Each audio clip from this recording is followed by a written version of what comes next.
오늘은 평범했던 내 삶이 특별해지는 때라는 제목으로 말씀을 나누려고 하는데, 누구 얘기일 것 같아요? 마리아에 대한 이야기죠. 예수님의 어머니 마리아에 관한 이야기입니다. 사실 마리아는 참 지극히 평범한 삶을 살고 있었죠. 오늘 본문 26절에 보면 그가 살던 곳은 갈릴리 나사렛이라는 동네였어요. 이 갈릴리 나사렛이 어떤 곳이냐? 당시 그 성전이 있던 곳은 예루살렘이었고, 예루살렘이 당시 유대 땅의 수도였습니다. 이 유대 땅 수도 예루살렘에 비하면 이 갈릴리는 저 북쪽의 변방 지역이었어요. 그리고 그 변방의 갈릴리 중에서도 나사렛은 그야말로 아주 이름 없는 작은 촌동네였다라고 보시면 되겠습니다. 그래서 사람들은 이 나사렛 하면은 야, 거기가 어디야? 뭐 이렇게 이제 반응을 하게 되는 거죠. 경기도 파주시 적성면 마지리 하면 그곳이 어디입니까? 제 고향이라고 늘 말씀드리지만, 여러분은 야, 거기가 어디야? 이렇게 생각하잖아요. 파주시까지는 알겠는데 적성면은 어디지? 그중에 마지리는 어디지? 솔직히 잘 모르죠. 이름도 없는 그런 작은 동네이기 때문에 그렇습니다. 마치 그런 거죠. 나사렛 하면은 야, 거기서 무슨 선한 것이 날 수 있겠어? 나다네엘이 그런 말을 할 정도로 약간의 비웃음과 조롱이 섞인 듯한 그런 곳이 바로 이 나사렛이라고 하는 그런 곳입니다. 그래서 나사렛 사람, 나사렛 출신 그러면 사람들은 굉장히 하찮게 여기던 그런 시대였던 거죠. 근데 마리아가 바로 이 갈릴리 나사렛에서 살던 그런 한 여인이었습니다. 이름도 없는, 정말 무명의, 보잘것없는 그런 10대 중반의 그런 여인이었던 거죠. 그런데 그 마리아가 아주 특별해졌다라고 하는 거예요.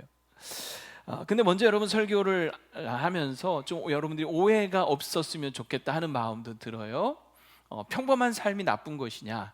사실 우리는 매일같이 평범한 일상, 평범한 삶을 우리가 살고 있지 않습니까? 아침에 일어나서 출근하고 일터에서 직장에서 정말 열심히 성실하게 살고, 또 저녁이 되면 퇴근해서 집에 돌아가서 가족들과 함께 오붓한 시간들을 보내는, 그게 여러분 어떻게 보면 굉장히 평범한 우리 일상의 삶 아니겠습니까?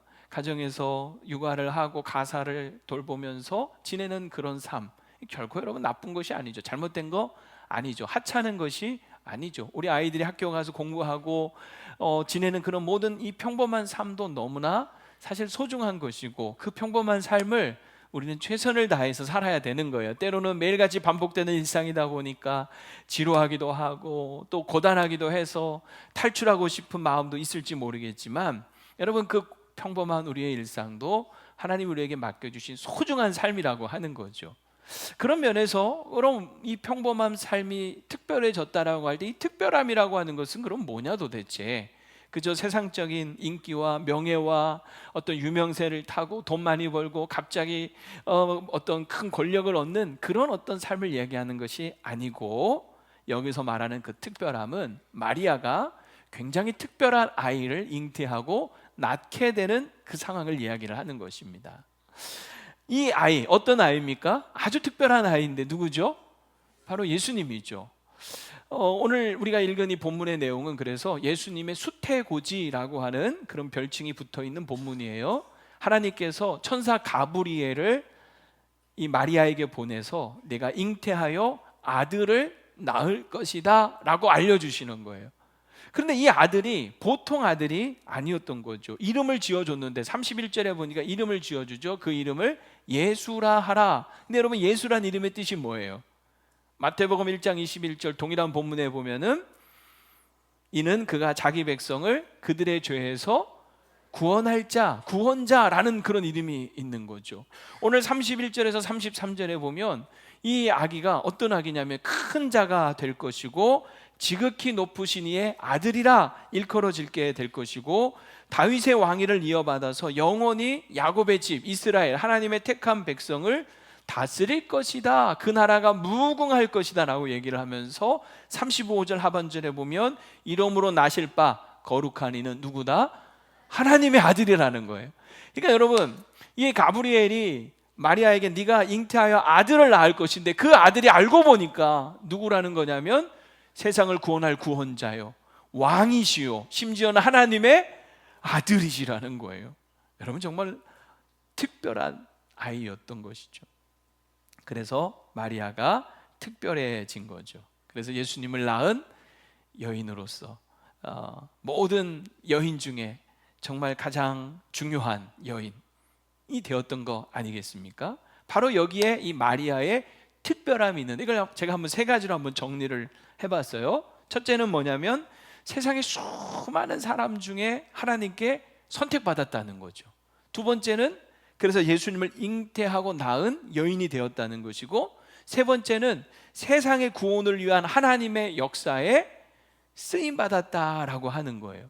자, 이런 면에서 마리아만 특별한 것이냐가 아니고, 마리아만 특별한 것이 아니고 오늘 우리의 인생도 얼마든지 이렇게 특별해질 수 있다라는 것을 우리는 알게 되는 거죠. 무엇입니까? 하나님이 우리를 택하시고, 그리고 예수 그리스도를 우리가 영접하고 잉태한 것처럼 예수님을 영접하게 하시고, 그리고 하나님 나라에 우리를 쓰실 때 우리도 마리아처럼 어떻게 되는 겁니까? 굉장히 특별해지게 되는 거죠. 정한조 씨가 쓴 빈들에 찾아오시는 하나님이라고 하는 그 책에 보니까 이런 글이 있어요. 예수 그리스도를 이 땅에 보내시는 하나님의 구원 역사는 벽촌의 무명 여인 마리아에게서 본격적으로 시작되었습니다. 그렇다면 이 시대의 마리아들은 누구입니까? 바로 우리 각자가 마리아들입니다. 왜냐? 그 이유 다 같이 읽어볼까요? 마리아가 예수 그리스도를 품었던 것처럼 우리 모두는 예수 그리스도를 모신 사람들이기 때문입니다. 여러분, 굉장히 동의가 되지 않습니까? 저는 굉장히 동의가 되고 깨달음이 오더라고요. 그래, 맞다. 마리아가 예수님을 잉태함으로 그는 정말 평범했지만 이렇게 하나님께 선택을 받고 또 예수님을 낳고 또 하나님께 쓰임받는 특별한 존재가 된 것처럼 우리도 마찬가지인 거죠. 우리도 하나님께 선택을 받고, 여러분들이 예수님을 믿는다면, 마음에 모셨다면 여러분 이미 하나님께 선택을 받은 것이고 예수를 마음에 영접한 것이고 하나님 나라를 위해서 쓰임받게 될 줄로 믿습니다. 그래서 우리도 정말 특별해지는 거죠. 우리는 이미 어떤 면에서 특별한 존재인 거예요. 믿습니까? 네. 별로 이렇게 안 믿고 싶으십니까? 믿으시기 바래요. 우리는 이미 특별한 존재예요. 특별한 존재. 그런데 어떻게 우리가 이렇게 특별한 존재가 될 수 있느냐, 되었느냐라고 하는 것이 오늘 제가 여러분과 함께 나누고 싶은 말씀이에요. 우리는 이미 사실 예수님을 마음에 모신 자로서 특별한 존재인데 이것이 어떻게 가능할 수 있었느냐, 세 가지로 살펴보면, 자, 우리 인생이 특별해지는데 첫 번째는 하나님께 택함을 받는 거죠. 근데 이것은 하나님의 주권적인 은혜로 가능한 것입니다. 여러분, 하나님께서는 예수님을 이 세상에 보내시기 위하여 오랫동안 정말 준비를 하셨죠. 어느 때에 어느 민족을 통해서 또 어떤 가문을 통하여 누구를 어머니와 누구를 아버지로 삼아서 이 땅에 보내실지를 우리 하나님께서는 다 준비하시지 않았겠어요? 역사 속에 많은 선지자들을 통하여서 이런 예언들을 하셨고, 그리고 그 말씀들을 이제 이루시는 거죠. 특별히 하나님께서 육신의 어머니가 될 여인을 정말 찾으시고 또 찾으시지 않았겠습니까? 그런데 그 여인이 누가 된 겁니까? 바로 마리아가 된 거죠. 갈릴리 나사렛에, 이름 없는 동네에 그냥 주목받지 않는 평범하게 그지없는 한 여인을 하나님께서 택하신 거예요. 그래서 그 마리아를 통하여 그 예수님을, 하나님의 아들을 보내신 거죠. 여러분, 이게 얼마나 놀라운 일입니까? 근데 이것은 하나님의 전적인 주권적인 은혜라고 하는 거예요. 마리아 편에서 어떤 조건이나 자격이 있어서가 아니라 그냥 하나님께서 주권적으로 그 마리아를 택하신 은혜라고 하는 것이죠. 그래서 여러분, 이 가브리엘이 마리아에게 와서 외쳤던 첫 번째 메시지가 28절에 뭡니까? 마리아한테 뭐라 그랬어요? 은혜를 받은 자요. 이 마리아가 깜짝 놀라죠. 근데 다시 한번 30절에 말하는 거예요. 네가 하나님께 은혜를 입었느니라. 예수님을 잉태하고 낳는 이 모든 것이 하나님의 특별한 은혜를 입은 것임을 강조하고 있는 거죠. 여러분, 오늘 하나님이 우리를 택하시는 것도요, 하나님의 전적인 은혜라는 것을 여러분 아십니까? 하나님의 은혜로 우리가 선택을 받는 거예요. 에베소서 1장 4절 6절에 보면 곧 창세전에 그리스도 안에서 우리를 택하사라는 그런 말씀을 하세요.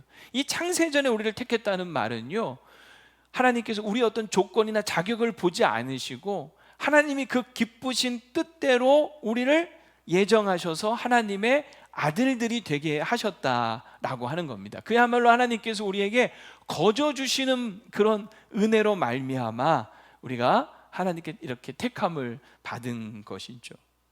여러분 얼마나 참 감사해요. 우리를 택하신 그것을 볼 때 어떤 조건이나 자격을 보지 않으세요. 고린도전서 1장 26절 29절에 보면 형제들아 너희의 부르심을 보라. 육체를 따라 지혜로운 자가 많지 아니하며 능한 자가 많지 아니하며 문벌 좋은 자가 많지 아니하도다. 그러나 하나님께서 세상에 미련한 것들을 택하사 지혜 있는 자들을 부끄럽게 하려 하시고 세상에 약한 것들을 택하사 강한 것들을 부끄럽게 하려 하시며 하나님께서 세상에 천한 것들과 멸시받는 것들과 없는 것들을 택하사 있는 것들을 패하려 하시나니 이는 아무 육체도 하나님 앞에서 자랑하지 못하게 하려 하심이라 라고 말씀합니다.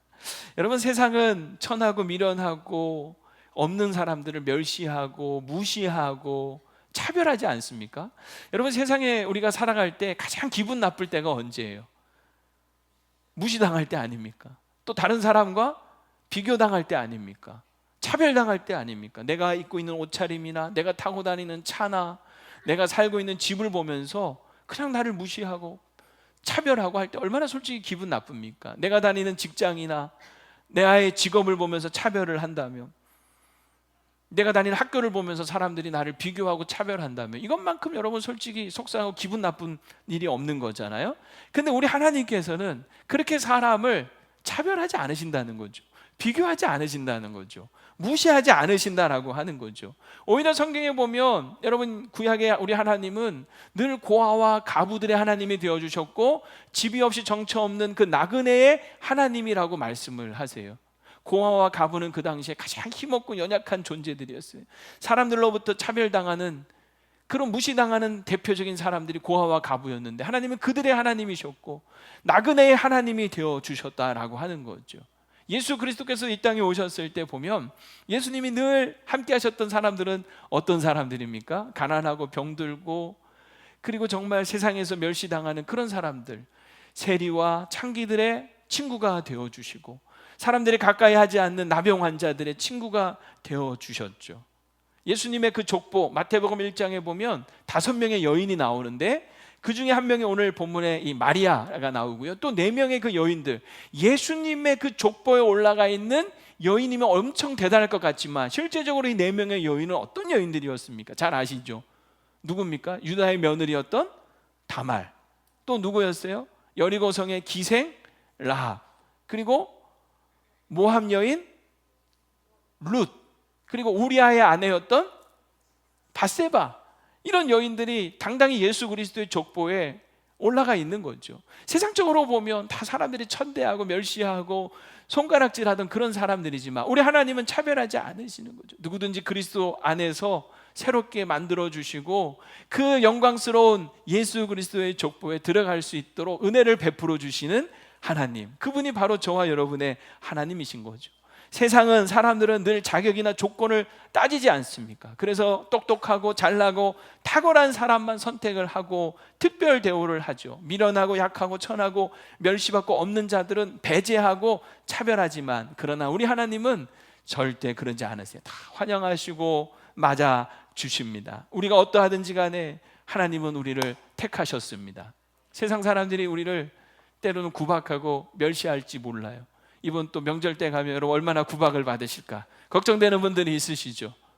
그러나 여러분 세상은 사람들은 우리를 구박하고 타박할지 모르지만 우리 하나님은 결코 그렇게 우리를 멸시하지 않으십니다. 하나님 앞에서 우리는 정말 특별한 소유, 특별한 존재가 이미 되었습니다. 시편 135편 4절 같이 한번 읽어볼까요? 시작. 여호와께서 자기를 위하여 야곱 곧 이스라엘을 자기의 특별한 소유로 택하셨습니다. 여기 야곱, 이스라엘은 다 하나님의 백성인 저와 여러분을 말하는 거예요. 특별한 소유로 삼으셨어요. 말라기 3장 17절에도 만군의 여호와가 이르노라 나는 내가 정한 날에 그들을 나의 특별한 소유로 삼을 것이요 또 사람이 자기를 섬기는 아들을 아낀같이 내가 그들을 뭐한다? 아끼시는 거예요. 여러분 하나님은 여러분 얼마나 아끼시는지 모릅니다.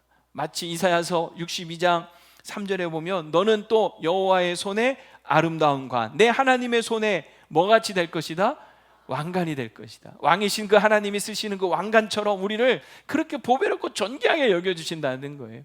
여러분, 한 사람 한 사람이 그 왕관의 보석같이 빛나는 존재라는 사실을 잊지 마십시오. 세상이 우리를 멸시하고 조롱하고 핍박하고 구박한다 할지라도 우리는 하나님 앞에 소중한, 특별한, 이미 선택받은 소중한 존재라는 사실 기억하시기 바랍니다.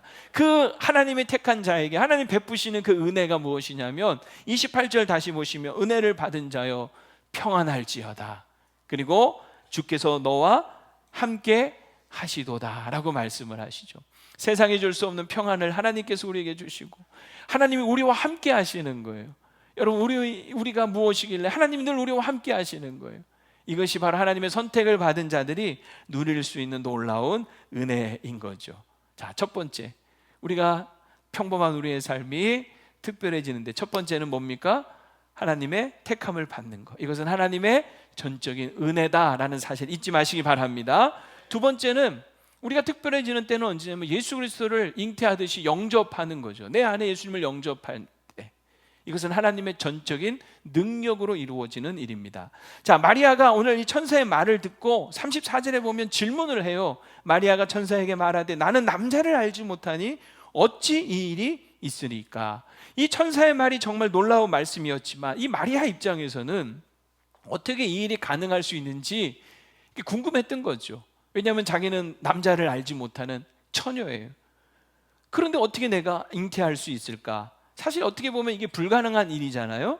그래서 마리아는 이것이 어떻게 가능할 수 있는지를 지금 묻고 있는 거죠. 그 방법이, 그 방식이 이게 어떻게 가능한 겁니까? 라고 물을 때 천사가 35절에 같이 한번 읽어봅시다. 시작. 지극히 높으신 이의 능력이 너를 덮으시리니 이러므로 나실 바 하나님의 아들이라 일컬어지리라. 자, 성령이 너에게 임하시고 지극히 높으신 이의 능력이 너를 덮으시니 이것이 이루어진다. 즉 성령의 능력으로 잉태케 될 것이다 라고 말씀을 하는 거예요. 그러니까 예수님은 성령으로 잉태되어 동정녀 마리아의 몸에서 나신 거죠. 육신의 아버지가 있는 것이 아니라 성령이 잉태케 하셔서 낳은 여자의 후손으로 오신 죄 없으신 하나님의 아들이신 겁니다. 여러분, 이것이 가능하냐? 하나님은 능히 가능케 하시는 분인 줄로 믿습니다. 그래서 36절 37절에 보면 천사가 하나의 이야기를 들려주는 거예요. 보라, 내 친족 엘리사벳도 늙어서 아들을 배웠느니라. 본래 임신하지 못한다고 알려진 이가 이미 6달이 되었나니 대저 하나님의 모든 말씀은 능하지 못하심이 없느니라. 하나님께서 이 엘리사벳이 잉태했던 것이 누구냐면 요한이죠. 나중에 세례 요한으로 불리는 요한을 잉태케 하실 때도 이 가브리엘 천사가 가서 똑같이 수태고지를 해줘요. 근데 처음에 이 요한의 아버지 사가랴는 믿지를 못했어요. 하지만 하나님 말씀하셨고 실제로 그 말씀하신 그대로 엘리사벳이 잉태를 한 거예요. 임신을 한 거죠. 그리고 몇 개월이 지났습니까? 6개월이 이미 지났다는 거예요. 여러분, 하나님의 모든 말씀은 정말 능하지 못하심이 없습니다. 하나님이 말씀하시면 하나님의 그 말씀대로 되게 하실 수 있는 능력이 있으십니다. 하나님이 말씀하시면 그 말씀의 능력이 있어서 그대로 됩니다. 그래서 정말 여러분, 이 마리아가 처녀의 몸이었는데 잉태를 한 거예요. 그래서 예수님을 낳은 그런 특별한 존재가 되었던 것이죠. 여러분, 오늘 우리도 마찬가지예요. 우리가 예수님을 마치 잉태하듯이 예수님을 영접하는 이거 요한복음 1장 12절에 보면 우리 같이 한번 다 아시죠? 자막 없습니다. 한번 해볼까요? 시작. 영접하는 자 곧 그 이름을 믿는 자들에게는 하나님의 자녀가 되는 권세를 주셨다 그랬어요. 영접하는 자, 예수님을 믿는 자들에게 하나님께서 하나님의 자녀, 아들과 딸이 되는 권세를 주셨다는 거예요. 정말 얼마나 특별한 존재입니까? 내가 하나님의 아들이 되고 하나님의 딸이 되는 거예요. 얼마나 특별하냐는 거죠. 이 특별한 존재가 어떻게 가능할 수 있느냐? 그것은 바로 성령이 우리 가운데 임하셔서 우리가 하나님의 아들과 딸이 되게 하신다라고 하는 거죠. 내 안에 예수님을 믿어지게 하신다는 거예요. 여러분, 오늘 이 말씀을 우리가 이 본문의 말씀을 읽으면서 정말 의심 없이 이 사실들이 다 그대로 믿어지십니까? 자, 오늘 이 본문의 핵심은 뭐냐면 처녀가 잉태의 아들을 낳는다는 거예요. 예수님께서 그 처녀의 몸에서, 동정녀의 몸에서 나셨다는 거예요. 여러분 믿어지세요? 이렇게 대답이 너무 시원치 않은데요. 예. 우리가 오늘도 사도신경 고백하면서 그는 동정녀 마리아에게서 나시고, 우리가 신앙 고백할 때 늘 예수님에 대해서 고백하는 가장 첫 번째 중요한 고백이 예수님은 동정녀, 즉 처녀의 몸에서 나셨다는 거예요. 여러분 이걸 정말 믿으세요? 어떻게 처녀가 아들을 낳을 수 있지? 이런 의심이 생기잖아요. 사실 어떻게 인간적으로 보면 이게 있을 수 없는 일이잖아요. 그러나 하나님의 능력은 그것을 가능케 하신다는 거죠. 그래서 그 사실을 우리가 믿게 된다는 것은 이미 성령이 우리 가운데 임하셔서 우리로 하여금 믿게 하신 겁니다. 하나님의 능력이 우리를 믿게 하시는 거죠. 여러분 예수님이 하나님의 아들이시라는 게 믿어지십니까? 분명히 이 땅에 육신을 입고 우리와 똑같은 육체를 가지고 예수님께서는 갈릴리 나사렛에서 자라시면서 그렇게 성장을 하셨어요. 똑같은 우리와 몸을 입고 사셨던 분인데 그분이 하나님의 아들이다, 하나님이신다. 여러분 이거 정말 믿어지십니까? 이게 정말 믿어진다는 것은 하나님의 성령이 우리 가운데 임하셔서 그 능력으로 우리로 하여금 이것을 믿어지게 하시는 거예요. 그래서 예수님이 죄 없으신 동정녀의 몸에서 나셔서 죄 없으신 몸으로 이 땅에 오셔서 우리의 죄를 사하실 수 있는 우리의 구원자, 구주, 나의 주가 되신다는 것이 여러분 정말 마음으로 믿어지고 받아들여진다면 그렇게 되십니까?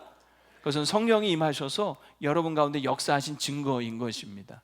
예수님께서 요한복음 3장에 보면 니고데모에게 사람이 거듭나지 않으면 하나님 나라를 볼 수도 없고 들어갈 수도 없다고 하시면서 우리가 어떻게 거듭날 수 있느냐?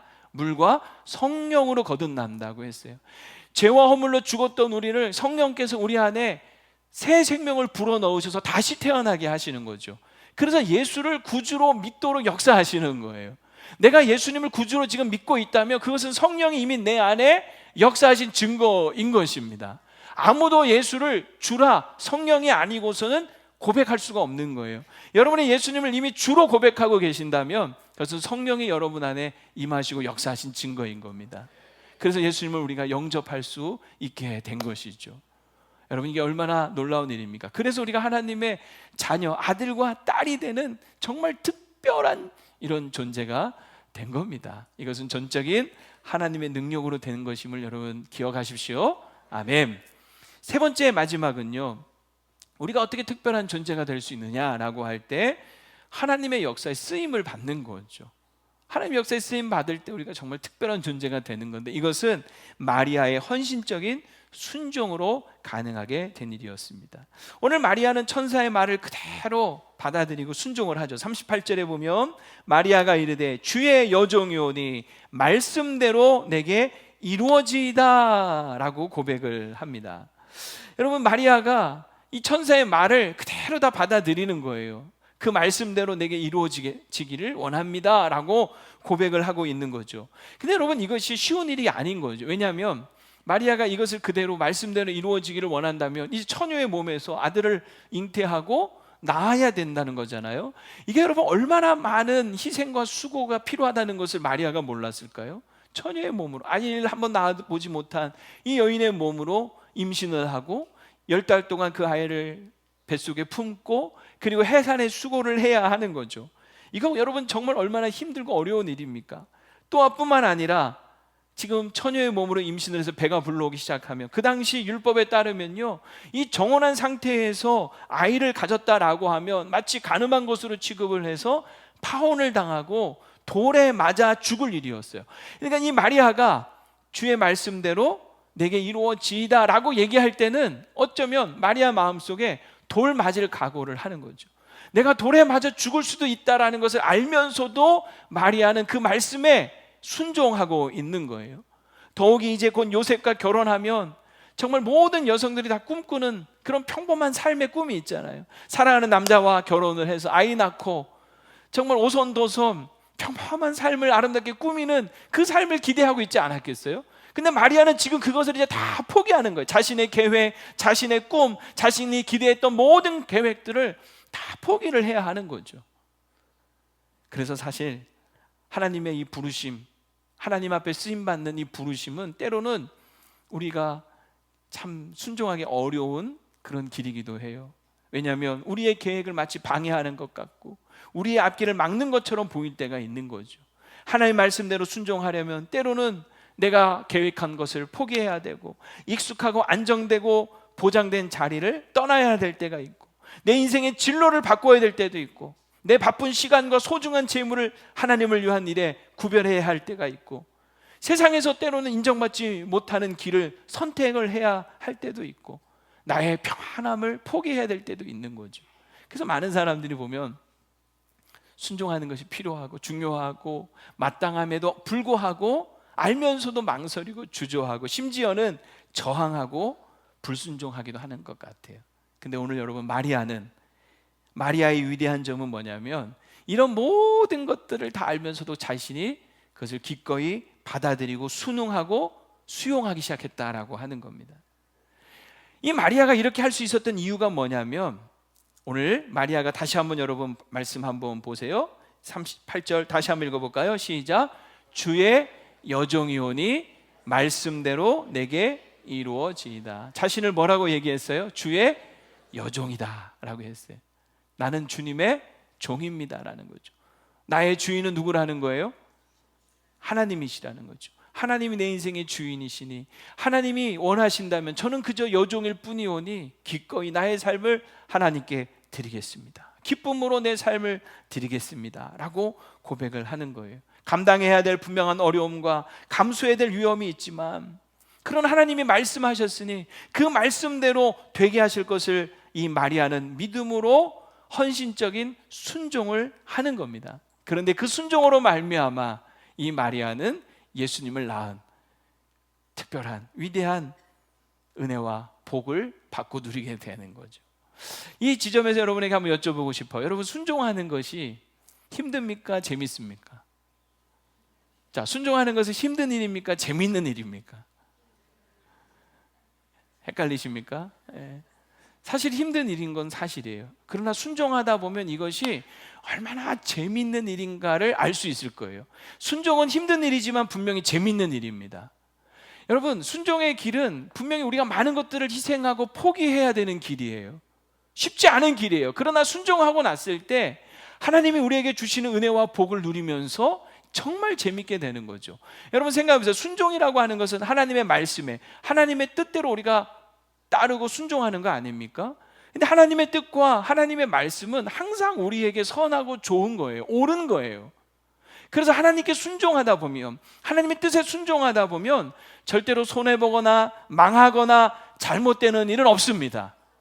오히려 순종하면 힘들고 어려울지라도 그 순종의 끝에 형통함이 있고 복이 있고 은혜가 있는 줄로 믿습니다. 그래서 순종하는 것이 이게 하다 보면 재밌는 거예요. 이것은 말로 설명이 안 돼요. 순종하는 사람만이 알 수 있는, 순종해 보면 경험하게 되는 놀라운 비밀인 거죠. 여러분, 예수님께서 가나 혼인잔치집에서 물로 포도주를 만드실 때 그 종들이 물을 떠오라고 할 때 가서 물을 떠옵니다. 그 떠온 물을 연회장에 사람들에게 갖다 주라고 할 때 또 떠다 줍니다. 그때 이 물이 포도주로 변하는 것을 누구는 알더라? 물 떠온 하인들은 알더라 하는 거죠. 그 연회장을 비롯한 거기에 있는 많은 사람들이 예수님이 만드신 이 포도주의 비밀을 몰랐어요. 그저 먹고 마시는데 흥청망청했지만 그러나 이 비밀을 아는 사람은 순종했던 이 하인들은 알았던 거죠. 이 비밀을 아는 자가 꼭 되시기를 축원합니다.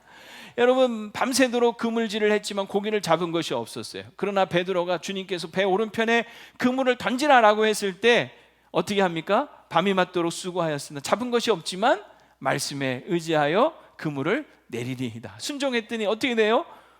그물이 찢어질 정도로 고기를 잡고 두 배 가득 만선의 기쁨을 누리게 되는 거죠. 이게 바로 순종하는 자의 기쁨인 거예요.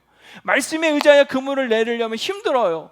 또다시 그물을 던져야 되는 고단함이 있어요. 하지만 순종했더니 여러분 엄청난 하나님의 은혜와 축복을 맛보게 되는 거죠. 그러므로 오늘 하나님께서 여러분에게 말씀하실 때 그 말씀이 어떠한 말씀이든지 간에 주의 종이오니 주의 여종이오니 말씀대로 내게 이루어지이다. 여러분 기꺼이 순종할 수 있게 되기를 축복합니다. 우리 다 같이 해볼까요? 시작. 주의 종이오니 말씀대로 내게 이루어지이다. 그렇게 될 때 여러분의 인생은 정말 하나님께 쓰임 받는 특별한 존재가 될 줄로 믿습니다.